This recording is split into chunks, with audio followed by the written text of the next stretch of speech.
What's going on, guys? Welcome to another episode of the Banter podcast. Ashwin, what's up, mate? How are you? What's up, man? I'm sick. I'm very sick, but I'm still here. So let's have Oh, fun in man. this episode. Yeah, let's try to have fun. I wanted to talk about this with you. This is something which we've been debating for quite a while now. It's Yeah. about the Saudi Pro League. And we've been talking about this for a couple of years now, and we both have such contrasting opinions. I just want to know where you stand right now. What's your stance with respect to the whole league? Well, look, I mean, Saudi Pro League is now the hot topic in the football world, and everyone has their own opinion. But I've been telling you for the past couple of years, right? The players that have gone there only and only for the money, and you have always refuted that. You have said no, they're trying to build a footballing project and they're trying to like grow Saudi league to like different to a better level and all of that. But am still of the opinion that the players that are there are only in it for the money, and I think we are finding out a lot of examples of that right now. How many players want to come back to Europe, and many players want to like get out of Saudi right now. So I feel like that's something that needs looking into. And like you said, you always said that Saudi Pro League people are going, they're trying to improve the league and all.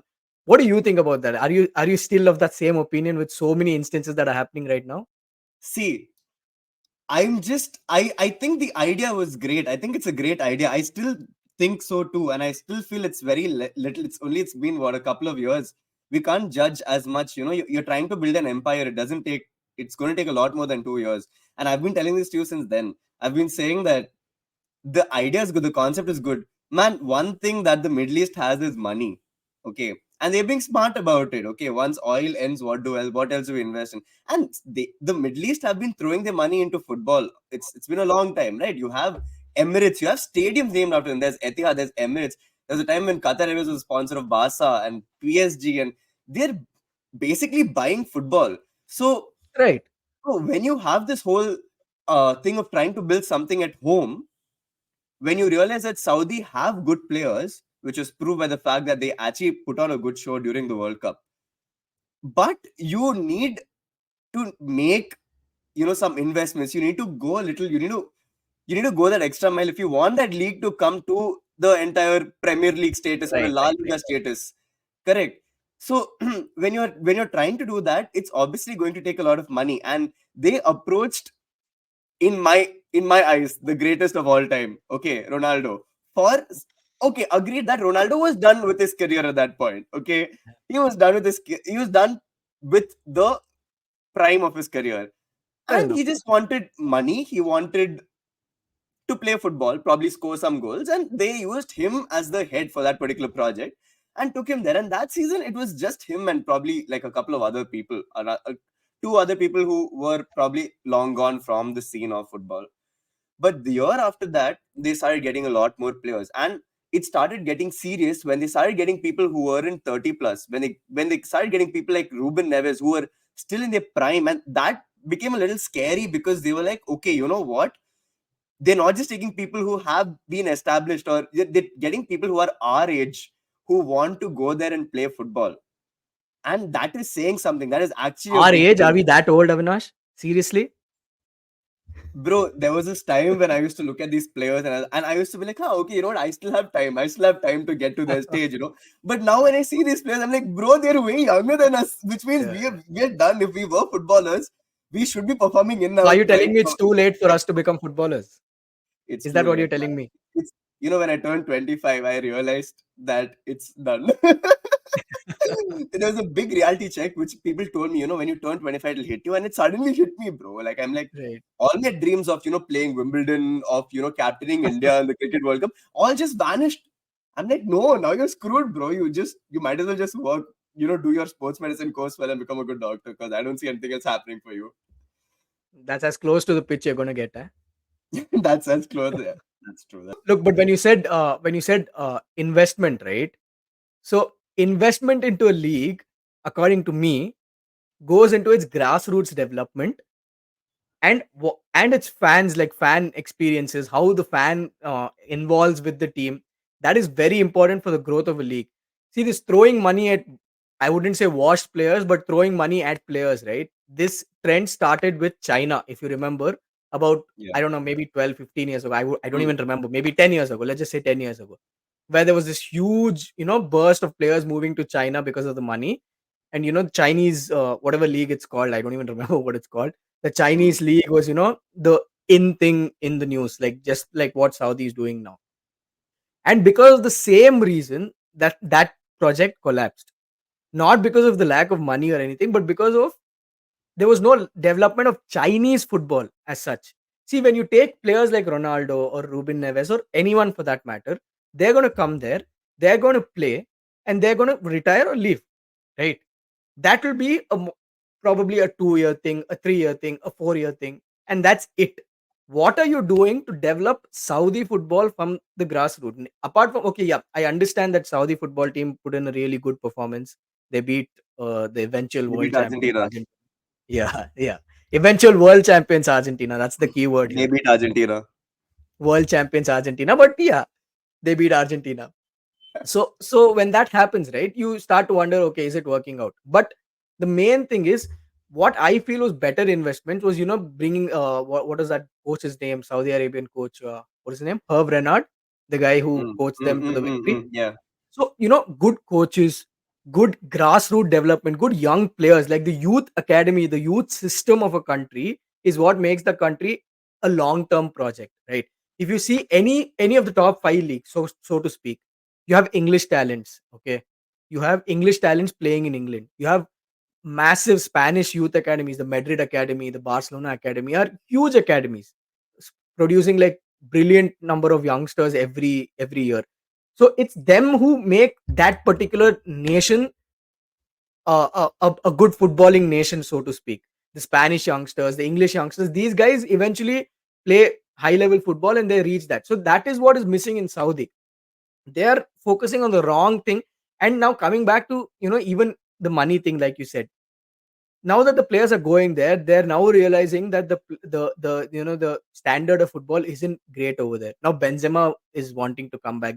You must have heard like how many fights he's having with his manager and with his club. So what is the guy who recently came back? I forgot his name also. The Henderson. guy, huh? Yeah, Henderson. He made such a big thing, like, I'm going to go to Saudi, I'm going to develop football, I'm going to do this, I'm going to do that. Half a season he's back. So, and now he's apologizing to fans that I moved to Saudi. So what do you have to say? Like, do you still think like he went there to to develop something? And he went there against a lot of backlash because of his stance on LGBTQ rights and all of those things, right? So so when you go there and you say, okay, I'm going to develop, and then you move out, move back after two years, how is that development? How are they contributing to Saudi youth football or Saudi football moving up? You're talking about grassroots development. I Yeah, totally agree. Like that's yeah, something I feel is lacking in India as well. But we're talking about exactly. Saudi now.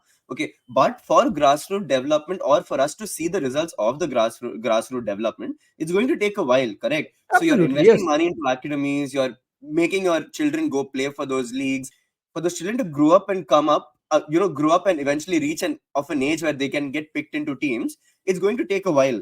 So for now, they've Saudi have put Saudi Pro League on the map because of a lot of star-studded teams. I was very impressed by this one. This show called Ted Lasso. There's this Mm. one. There's a whole concept where this prince from Ghana, he tries to come to this particular team, AFC Richmond, and he tries to talk to this one player, their star player. He's like the Bukayo Saka of their team. Okay, this guy named Sam Bukayo Saka, Obisanya. right? Yeah. Of all the star players you He's could think of, everything. you thought of Bukayo Saka Saka, is right? Saka is Arsenal. Okay, Okay. so he tries to talk to the Sam Obisanya, who is also an African, and tells him, "Listen, I'm planning to make the next big thing. Like I'm planning to get all the talents from all over the world and have a proper competition centered around Africa, somewhere in Ghana, so that we can get the world to follow Ghana, and by that logic, make footballers in Africa come up and make the nation a little more wealthier or richer by that particular process." Fair enough. And I was very impressed by that. And when I thought back, I was like, okay, it kind of feels like Saudi is trying to do that in a more realistic way, like trying to get players. Like I don't think if India or any other country went and approached these players like Neymar or Mitrovic, Rakitic, we're speaking about someone who just made his debut like a couple of days ago. So we're talking about those kind of players. They are saying okay to it. It's because they see something there, and agreed, a lot of those players have chosen to come back right now because they realize that life isn't exactly the way they wanted it to be there. But there is still football happening there, and I think the quality of football has increased because of these people coming. And although there are matches where you have only 500 people in this stadium, you also have sold out arenas for Saudi Pro League. That hasn't happened before. And though the process isn't going probably the way they wanted to go, it didn't boom exponentially the way they wanted to. It's still something for us to look at. They've put Saudi on the map. We are talking, we're making an Right. episode about Saudi Pro League. I agree to like what you said, okay, that they're building a project and it'll take time. I'm not saying it's a failed project right now. Okay, what I'm saying is, you said the players see something there, right? What they see is money. If it was not that, they wouldn't want to leave after 6 months, 8 months, 10 months, 12 months. And one more thing is, if I'm going there and if I'm trying to, uh, uh, so to speak, change football over there in Saudi, right? As a player who has access to money and access to like a platform, right? What you should be doing is maybe, you know promoting youth football, building academies there, like for example, CR7 has so many academies all over the world. So I don't know if he has built. If he has built, that's well and good, but if not, he should build it there. And so on, like so many, all these star players like Neymar, right? Neymar has all the money and the biggest platform amongst probably all the players in Saudi Pro League right now, apart from Ronaldo, of course. Mm-hmm. So if you really want to contribute to, like, the growth of football in Saudi, that's how you contribute. Like you said, what they have done, the easiest bit, which is throw money at players, get them, bring the eyeballs, right? Like you said, talking about, uh, uh, Saudi Pro League in itself shows how much that league has come. I agree, completely justified. But that for me is the easiest bit, which China already did, and it didn't work. The easiest bit is done. Now that the eyeballs are there, now what? What are these players providing back to Saudi football to grow Saudi football? Same thing with the ISL. What are the You got the international players, maybe you got the eyeballs. Now, what is it doing to Indian football? Can Indian team compete at the highest level? Right. That Mm, is what it has to be at the end of the day. And I'm not saying that will happen tomorrow. I'm not saying that at all.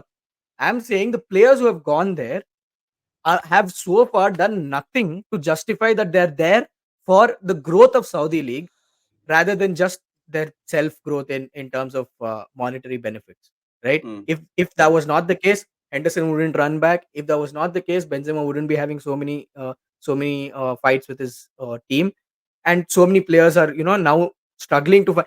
Gabby, there was this young kid, Gabriel Vega. I mean, mm. excuse the Yeah, yeah, pronunciation, yeah, but yeah. the guy was a 23, probably 24 years old. He was a gem in Celta Vigo. He was playing in La Liga, okay? And he was wanted all over Europe. The big clubs, Madrid, Barca, you name the big clubs, all of them wanted him. And he chose to go to Saudi at 24. And his logic was, and he clearly stated it, I went there for the money. And once, anyway, I can come back to Europe in my prime.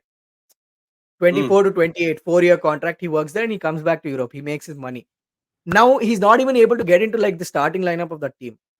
I don't even know what team he's in. He's struggling with injuries. He's struggling with the weather. And one more thing, the Saudi culture is different. From Europe to go to Saudi, it's not that easy to adapt to the culture also. So people saw the money, they saw the grand lights, and they went. They went. Like you, I think you used a very, I mean, you didn't use it in that sense, but you said Saudi League has taken players. That is exactly what it has done. It has taken the players, and now that the players are there, they're just like, okay, now that we're here and we have got the monetary benefit, what now? And I think this crucial phase of these 2-3 years of how they evolve in those in terms of like growth of Saudi football is going to make or break the Saudi Pro League. I genuinely still feel it will be a failed project because I do not think the players will contribute anything to that to Saudi football, and it's going to be another glorified China.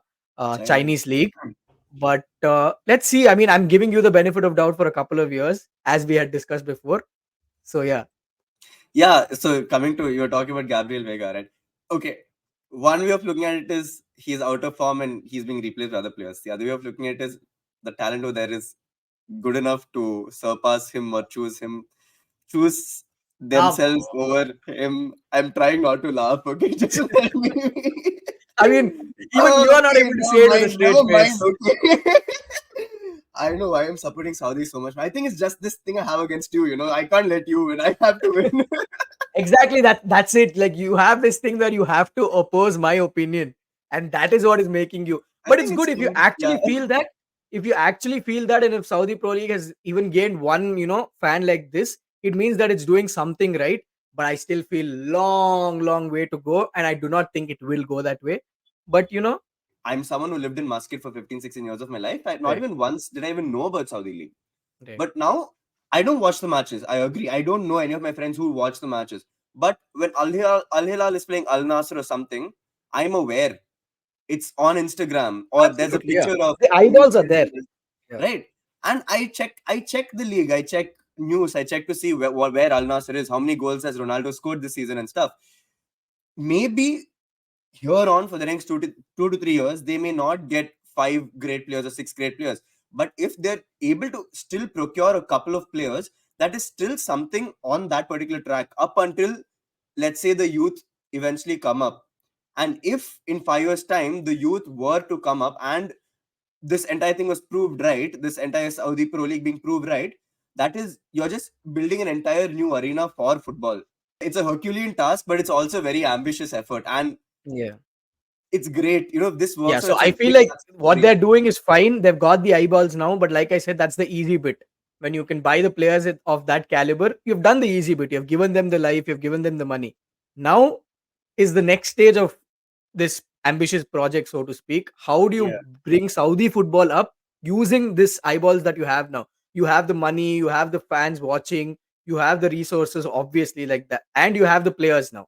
So now yeah, what? Next, if it stays like this, it's going to be stagnant, right? The yeah. players come, they play there for 2 3 years, And they they go. make the money and they leave. It's going to Yeah, be that forever. How this ramp? How do you make it? So that will be an interesting thing to see. Again, yeah. I'm not very. I'm. You can call me skeptical, but I'm not very confident in that project. But let's see if you are right. I mean, I think you deserve to win at least one of our arguments One of our arguments today, you mean? today. Because you said you were talking about this entire project, right? Since we are Mm, talking about this entire project, let's mm. assume you have your own country, okay? And you may not have a great football team, but what you do have is a lot of money. How would you do this differently?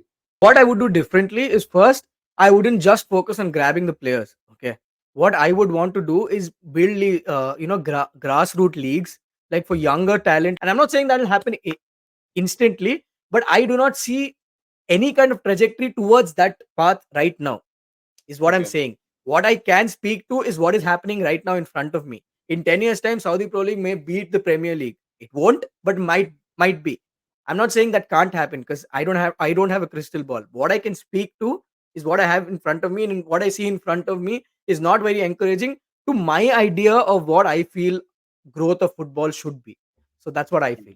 So a lot of our questions are, it's a lot of, we'll have to wait and see Yeah, until it's one a of long us gets process, like you proved said. right. Yeah, it's a Yeah, long process, but we'll probably have to keep checking in time and time again, probably every yeah, couple of years to see how it's going. And I can throw shade yeah. on you every time I Saudi is doing something in my favor, and you can throw shade on I me mean, every time so far it's not gone really well for you, has it, Avinash? it's it'll happen.